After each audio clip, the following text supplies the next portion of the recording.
जय सिया राम। आपके अपने चैनल धार्मिक कथाएं में एक बार फिर से आप सभी का बहुत बहुत स्वागत है। समस्त हिंदू धर्मावलंबियों को हनुमान जयंती पर्व की हार्दिक शुभकामनाएं। वैसे तो समस्त पूर्णिमा तिथियों का हिंदू धर्म में बहुत ही विशेष महत्व होता है, परंतु चैत्र मास के शुक्ल पक्ष की पूर्णिमा तिथि हिंदू धर्म में बहुत विशेष महत्व रखती है, क्योंकि इस दिन हनुमान जयंती का पर्व पूरे देश में बड़े ही धूमधाम के साथ मनाया जाता है। इस शुभ दिन को हनुमान जन्मोत्सव के नाम से जाना जाता है। इस वर्ष 2023 में हनुमान जयंती का पर्व 6 अप्रैल दिन गुरुवार को मनाया जाएगा, क्योंकि इस वर्ष चैत्र मास की पूर्णिमा तिथि 5 अप्रैल को प्रातःकाल 9:19 पर शुरू होकर और 6 अप्रैल को प्रातःकाल 10:04 पर समाप्त होगी। तो उदया तिथि के अनुसार हनुमान जयंती का पर्व 6 अप्रैल को मनाया जाएगा। साथ ही इस साल हनुमान जयंती हर्षण योग में मनाई जाएगी। इस दिन हस्त और चित्रा नक्षत्र रहेगा और हनुमान जयंती के दिन हनुमान जी के पूजन का शुभ मुहूर्त प्रातःकाल 6:06 से लेकर 7:40 तक है और दूसरा शुभ मुहूर्त 10:49 से दोपहर 3:32 तक रहेगा और संध्या काल के समय हनुमान जी के पूजन का शुभ मुहूर्त 5:07 से लेकर 8:07 तक रहेगा। पौराणिक मान्यताओं के अनुसार हनुमान जी को रुद्रावतार यानी कि भगवान शिव का अवतार माना जाता है और उनका जन्म चैत्र मास की पूर्णिमा तिथि को मंगलवार के दिन हुआ था। इसलिए मंगलवार का दिन हनुमान जी को समर्पित माना जाता है और इस दिन व्रत करने और उनकी पूजा करने से उनकी कृपा प्राप्त होती है। हनुमान जयंती के अवसर पर भी भक्त व्रत करते हैं और विधि विधान से हनुमान जी की पूजा करके व्रत को पूर्ण करते हैं। इस दिन देश भर के मंदिरों में जगह जगह भंडारे आयोजित किए जाते हैं और कई तरह के उपाय और हनुमान जी के लिए कई अनुष्ठान करवाए जाते हैं, जैसे कि रामायण और सुंदरकांड का पाठ करवाया जाता है, क्योंकि हिंदू धर्म में हनुमान जयंती की पूजा का बहुत ही विशेष महत्व माना जाता है। मान्यता है कि इस दिन पूजा अर्चना करने वाले को बजरंग बली हर रोग और दोष से दूर रखते हैं और हर प्रकार के संकटों से उनकी रक्षा करते हैं। जीवन में कष्ट दूर होते हैं और सुख शांति की प्राप्ति होती है। इसके साथ ही जिन लोगों पर शनि की अशुभ दशा चल रही है, वे व्यक्ति इस दिन हनुमान जयंती का व्रत रखें तो उनके शनि दोष दूर होते हैं और उनको कष्टों से मुक्ति मिलती है।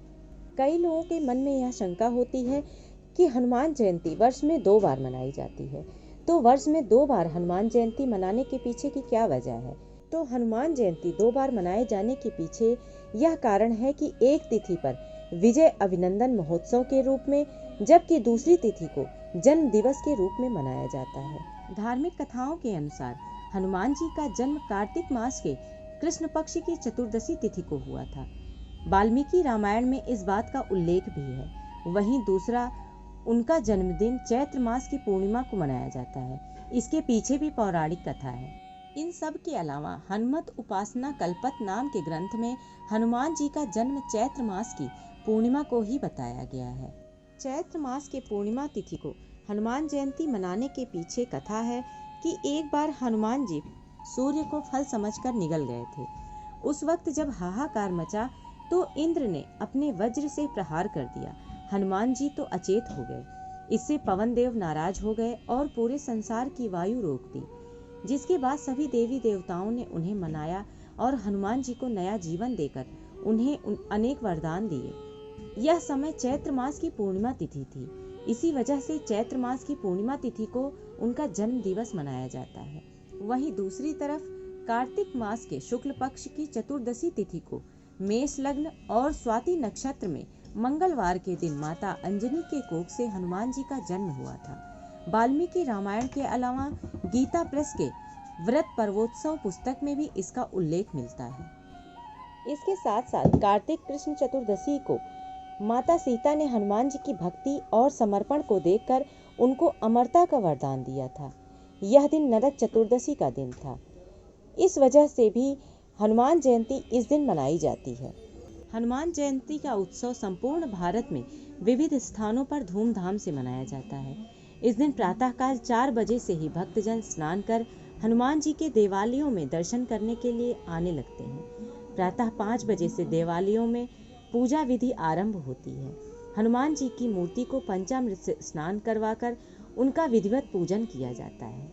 सुबह 6 बजे तक अर्थात हनुमान जन्म के समय तक हनुमान जन्म की कथा, भजन, कीर्तन आदि का आयोजन किया जाता है। हनुमान जी की मूर्ति को हिंडोले में रख हिंडोला गीत गाया जाता है। हनुमान जी की मूर्ति हाथ में लेकर देवालय की परिक्रमा की जाती है। हनुमान जयंती के उपलक्ष्य में कुछ जगह यज्ञ का आयोजन भी होता है। तत्पश्चात हनुमान जी की आरती की जाती है। आरती के उपरांत कुछ स्थानों पर सौंठ अर्थात सूखे अदरक का चूर्ण एवं पिसी हुई चीनी तथा सूखे नारियल का चूरा मिलाकर उस मिश्रण को या कुछ स्थानों पर छुहारा, बादाम, काजू, सूखा अंगूर एवं मिश्री इस पंच खाद्य को प्रसाद के रूप में बांटा जाता है। कुछ स्थानों पर पोहे तथा चने की भीगी हुई दाल में दही, शक्कर, मिर्ची के टुकड़े, नींबू का अचार मिलाकर गोपाल काला बनाकर प्रसाद के रूप में बांटा जाता है। कुछ जगह महाप्रसाद का आयोजन किया जाता है। परंतु जो लोग घर में हनुमान जयंती का पर्व मनाना चाहते हैं और बजरंगबली की कृपा दृष्टि प्राप्त करना चाहते हैं तो उन्हें घर में ही अपनी सामर्थ्य अनुसार हनुमान जन्मोत्सव के दिन हनुमान जी का पूजन अवश्य करना चाहिए। हनुमान जन्मोत्सव के दिन प्रातः काल जल्दी उठकर स्नान आदि नित्य क्रियाकर्म करने के पश्चात व्रत का संकल्प लें और हनुमान मंदिर में जाकर हनुमान जी की मूर्ति को सिंदूर अर्पित करें। यदि मंदिर नहीं जा सकते तो घर में ही यदि हनुमान जी की मूर्ति हो या प्रतिमा हो उस पर सिंदूर अवश्य अर्पण करें और यदि संभव हो तो इस दिन पवित्र नदियों में स्नान और दान अवश्य करें। हनुमान जी के साथ साथ भगवान राम और माता सीता का भी पूजन इस दिन अवश्य करें। हनुमान जी को लाल चंदन, अक्षत, मौली, फूल, धूप, दीप, वस्त्र, पान, फल आदि वस्तुएं अर्पण करें। हनुमान जयंती के दिन या जब भी आप हनुमान जी की पूजा करें तो राम दरबार की पूजा भी अवश्य करें। राम जी की पूजा, सीता माता की पूजा और इसके साथ साथ श्री रामचरितमानस की भी पूजा अवश्य करें। समस्त पूजन समाप्त करने के बाद हनुमान चालीसा और सुंदरकांड का पाठ करें। इसके बाद आरती के साथ पूजा संपन्न करें और प्रसाद वितरित करें। हनुमान जी का आशीर्वाद लेने के लिए हनुमान जी के मंत्रों का जप भी अवश्य करें।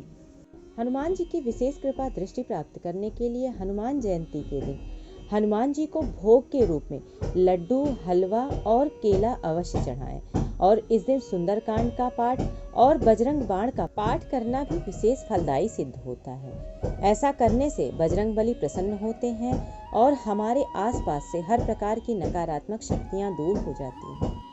कई स्थानों पर हनुमान जयंती के दिन हनुमान जी को चोला चढ़ाने की बहुत विशेष प्रथा है, तो यदि संभव हो तो इस दिन हनुमान जी को चोला भी अवश्य चढ़ाएं, क्योंकि हनुमान जी को चोला चढ़ाने से शनि की 7.5 ढैया दशा या अंतरदशा या राहु या केतु की दशा या अंतरदशा में हो रहे कष्ट समाप्त हो जाते हैं।